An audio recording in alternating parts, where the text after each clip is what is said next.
When the eNode Bs are configured, one way to configure all the channels is to use default values. In many cases, these default values work fine.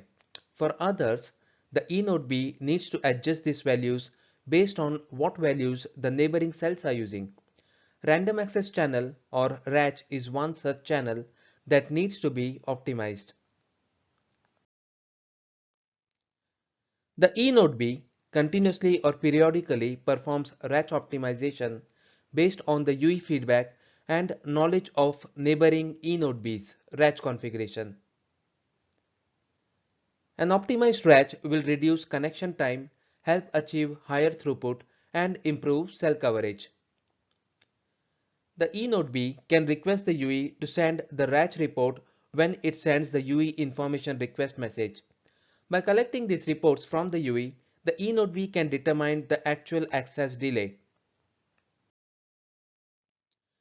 Here are the contents of the UE Information Request message.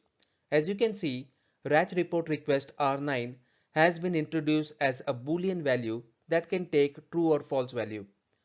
Once this value is true, the UE has to include RACH report as part of UE Information Response message. The RACH report contains two new parameters, number of preambles sent and contention detected. Based on this new information, the automatic RACH optimization function can adjust the power control parameter P0 or change the preamble format to reach the set target access delay.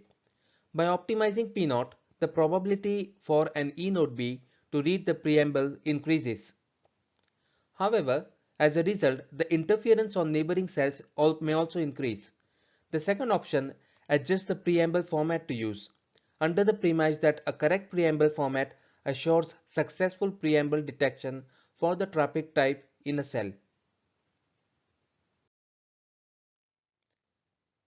The neighboring eNode Bs can exchange information about the parameters that they are using for the random access channel using the X2 setup procedure.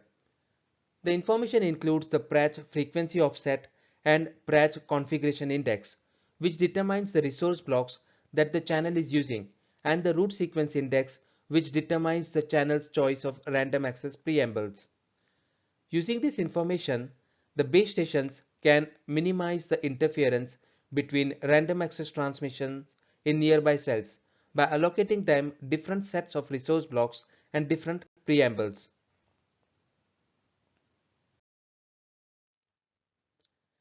This topic is slightly tricky to understand. The first reference here has a lot more details on this topic if you want to explore further.